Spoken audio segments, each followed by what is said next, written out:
இயேசு கிறிஸ்துவில் எனக்கு பிரியமான சகோதர சகோதரிகளே, இன்றைக்கு யோவான் நற்செய்தி 6ஆம் அதிகாரம் 16 21 வரை உள்ள இறை வார்த்தைகளை பார்க்க இருக்கின்றோம். இன்றைய நற்செய்தியிலே நாம் பார்க்க இருப்பது என்னவென்றால், பயத்தை பற்றியது. சீடர்கள் இயேசுவோடு பயணிக்கின்றார்கள். இயேசு செய்த அரும் பெரும் செயல்களை எல்லாம் பார்க்கின்றார்கள்.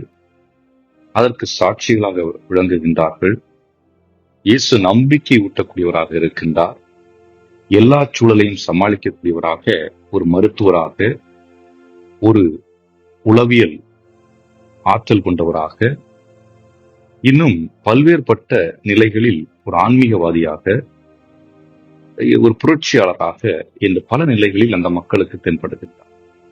அப்படி இருக்கின்ற பொழுது அவரோடு இருக்கின்றவர்கள் நிச்சயமாக அவரிடமிருந்து வரக்கூடிய அந்த நம்பிக்கை, அந்த வல்லமையை அவர்கள் உணர்ந்து செயல்பட்டு இருக்க வேண்டும். ஆனால் என்னவோ சீடர்களுக்கு இன்னும் பயம் தொடர்ந்து கொண்டே இருக்கிறது. அப்படி என்றால் அவருடைய நம்பிக்கை இன்னும் ஆழப்படுத்தப்படவில்லை என்பதுதான். நம்முடைய வாழ்க்கையிலே பயம் எப்பொழுது நமக்கு நிகழ்கிறது? எதிர்காலத்தை பற்றிய எண்ணங்கள் அதிகமாக வருகின்ற பொழுது பயம் ஏற்படுகிறது. ஒரு தம்பதியர் என்று பார்க்கின்ற பொழுது குழந்தையை வளர்த்தெடுக்க வேண்டும் என்ற ஒரு பயம், குழந்தை வளர்ந்து நல்லாக படிக்க வேண்டும் என்ற ஒரு பயம், அதற்கு உரிய சம்பாத்தியம் வருமானத்தை பெருக்க வேண்டும் என்ற பயம், வீடு கட்டியாக வேண்டும், நிலம் வாங்க வேண்டும், வேலை தொடர்ந்து இருக்க வேண்டும் என்ற பயம், குழந்தைகள் இளைஞர்களாக நன்றாக படித்து அவர்கள் வேலை பெற்று திருமணம் செய்து அவர்களும் குழந்தை பெற்றுக் கொள்ள வேண்டும் என்ற பயம். இப்படி பயம் என்பது தொற்றிக் கொள்ளுகின்ற ஒரு நிலைப்பாடாக இருக்கு.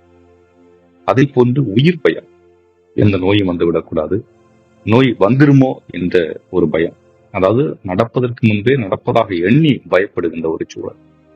இப்படி பயம் என்பது பல நிலைகளில் இருக்கிறது. சில நேரங்களில் சில பயம் தேவையான ஒன்றாக இருக்கிறது வெற்றி கொள்வதற்கு. ஆனால் எல்லா நேரங்களிலும் அந்த பயம் வெற்றி கொள்ள அனுமதிக்குமா என்றால் இல்லை.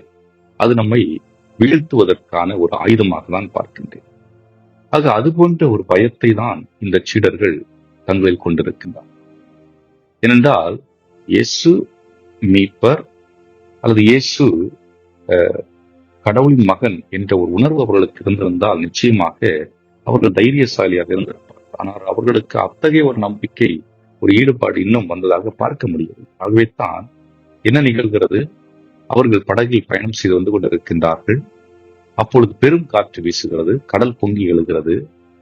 அந்த நேரத்திலே இயேசு கடல் மீது நடந்து வருவதை பார்க்கின்றார்கள். பார்த்து அஞ்சி சத்தமிடுகின்றார்கள். அப்ப ஆண்டவர் என்ன சொல்றாரு? நான் தான், அஞ்சாதீர்கள் என்று சொல்லுது. அன்புக்குரியவர்களே, இயேசுவை பார்த்தே பேயாக இருக்குமோ என்று அஞ்சுகின்ற ஒரு நிலை. பல நேரங்களிலே எது உண்மை எது பொய் என்று புரியாத ஒரு சூழலில் நாமும் தள்ளப்பட்டுக் கொண்டிருக்கின்றோம் என்பதுதான் யதார்த்த உண்மை. அன்றாட வாழ்வில் பல நிகழ்வுகள் நடந்து கொண்டிருக்கு. அது அரசியல் சார்ந்ததாக இருக்கலாம், அல்லது மதம் சார்ந்ததாக இருக்கலாம், சமூகம் சார்ந்ததாக இருக்கலாம். பலர் நல்ல கருத்துக்களை பேசுவார்கள், பலர் தேவையில்லாத கருத்துக்களை பேசுவார்கள். ஆனால் இந்த நல்ல கருத்துக்கள் எது, தேவையற்ற கருத்துக்கள் எது என்பதை நம்முடைய சிந்தனைகளை கொண்டு, நம்முடைய மனதை கொண்டு, மூளையை கொண்டு யோசித்து ஒரு முடிவெடுக்கக்கூடிய நிலையில் நாம் இருக்கின்றோமா? அல்லது எனக்கு பிடித்தவர் ஒருவர் ஒன்றை சொல்லிவிட்டார், அது உண்மையாகத்தான் இருக்கும் என்று அப்படி அப்பட்டமாக நம்புகின்ற மனிதர்களாக இருக்கின்றோமா என்றால், உண்மையை அறிந்து கொள்ளக்கூடிய ஆற்றல் நமக்கு தேவை. அப்பொழுதுதான் பயமற்ற நிலையில் நாம் நம்முடைய கடவுள் ஆண்டவருடைய பாதத்தை பின்பற்றி செல்ல முடியும். ஆகவே நாம் இந்த சீடர்களை போன்று அஞ்சுபவர்களாக, எதிர்காலத்தை கண்டு பயப்படக்கூடியவர்களாக, உண்மையை கண்டு பயப்படக்கூடியவர்களாக வாழ்ந்து கொண்டிருக்கின்றோமா? அல்லது உண்மைக்கு சான்று பகிர்ந்து தைரியமுள்ள மனிதர்களாக கடவுளை வாழ்வின் மையமாக கொண்டு அவர் மீது நம்பிக்கை கொண்டு துணிச்சலோடு முன்னேறி செல்லக்கூடியவர்களாக இருக்கின்றோமா என்பதை சிந்தித்து பார்த்து தொடர்ந்து இறைவனத்தில் வேண்டுவோம். இறைவன் உங்களை நிறைவாக ஆசீர்வதிப்பாராக. ஆமென்.